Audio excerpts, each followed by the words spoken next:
Sounds True presents Robert Anton Wilson Explains Everything, or Old Bob Exposes His Ignorance, Session 2, General Semantics, Language, Literature, and Reality.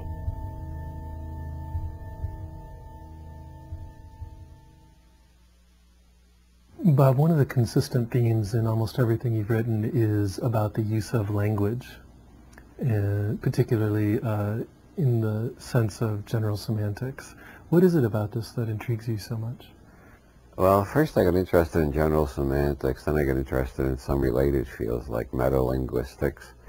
General semantics took Korzybski 900 pages, including a lot of mathematics, to explain what it's all about. Lots of people have written popularizations to make it simpler. I would say part of what it's about, instead of saying what general semantics is all about, part of what it's about is the way the words we use influence our perceptions and therefore our behavior. And metalinguistics, which was founded by Benjamin Lee Whorf, is the science of how different languages create different worldviews. He was an expert in American Indian languages, and one of his most memorable essays was a demonstration that it's easier to discuss Einstein's relativity in Hopi than it is in English. One of Whorf's sentences that I underlined about 30 years ago or 40 was, "A change in language can transform our apprehension of the cosmos." And you can't see that very strongly in the Indo-European group because they all have basically the same structure. But if you learn enough mathematics, you begin to think in a different way than Indo-European. And I was fortunate enough to encounter Ezra Pound and Ernest Fenollosa very early on. Pound thought Victorian poetry was a lot of slush and it had lost the qualities of true poetry. He established two rules for modern poetry. Don't use abstractions. If you want to deal with abstractions, write a philosophical essay, but don't try to pass it off as a poem. And the second rule is, after you get rid of all the abstractions, make the imagery as precise, definite, and clear as possible. And that was the beginning of the Imagist movement. And writing according to his own rules, Pound attracted the attention of the widow of Ernest Fenollosa. Fenollosa was a Harvard graduate who went to Japan and fell in love with Oriental poetry and Oriental painting. And he wrote several books trying to explain Oriental painting and poetry to Westerners. Before Fenollosa, there was a general impression among Western scholars that Chinese and Japanese poetry was primitive and crude. And Fenollosa argued that it was neither primitive nor crude, but very highly sophisticated. And that's why there are haiku all around these days, including computer haiku and movie review haiku and so on.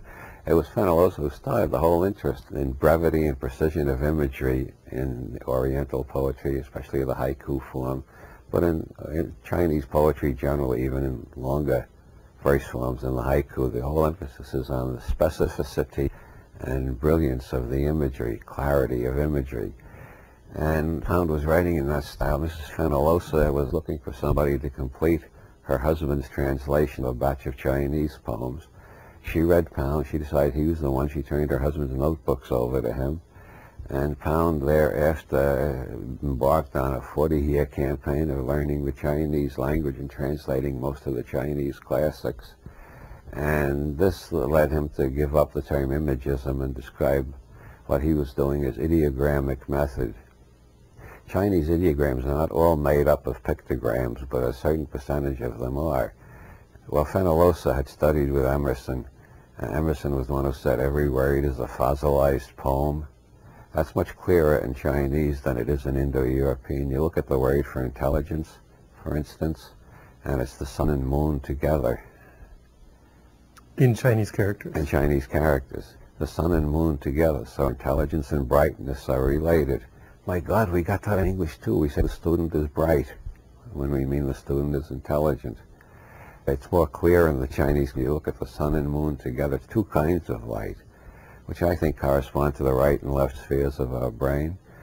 Or you take the Tao, which so many people have offered so many different translations of.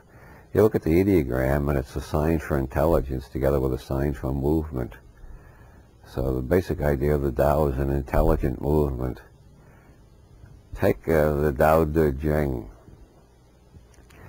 My Chinese pronunciation is abominable. It's even worse than my French. But I'm going to make a fool of myself and attempt it because I can't write the ideograms in the air. Ren fa di fa tien fa dao, tao fa tsu ran.